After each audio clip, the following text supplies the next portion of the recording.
A Day on the Focus with Anne. Hello everyone and welcome back to another exciting journey through time.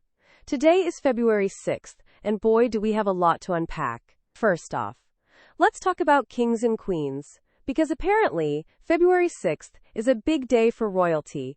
In 1685, James II takes the throne of England and Scotland after his brother Charles II kicks the bucket.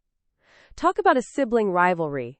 And speaking of power struggles, on this very day in 590, Hormizd IV, king of the Sasanian Empire, gets overthrown and blinded. Ouch! That's a power play with lasting consequences.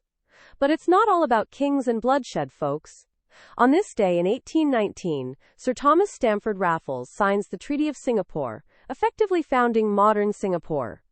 So, raise a glass to Raffles. Thanks for the amazing city-state.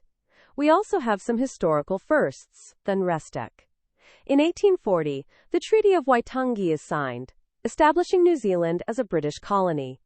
A significant moment in New Zealand history, even if it wasn't exactly a celebratory event for everyone. And in 1843, the very first minstrel show opens in New York City. Let's just say times have changed, dramatically. And then there's the slightly more somber side of things. In 1958, the Munich air disaster claimed the lives of 8 Manchester United players and 15 other passengers. A tragic day for football fans around the world. And just a few years later, in 1973, a devastating earthquake hit Sichuan province, China, causing incredible destruction and loss of life. This day was also marked by some impressive scientific advancements. In 1959, Jack Kilby files the first patent for an integrated circuit, a cornerstone of modern electronics. Can you imagine life without those little chips? I can't. Phew, that's quite the whirlwind tour of history, isn't it? Now for a little creative fiction inspired by today's events. Imagine Dandara, the warrior queen of Quilombo dos Palmares, somehow transported to present-day Singapore. She stands in the bustling Orchard Road, the modern skyscrapers a stark contrast to the forest she once called home. She sees the vibrant mix of cultures, the technological marvels, the prosperity. She witnesses a football match, the passionate fans a reminder of the fierce loyalty she commanded in her own army.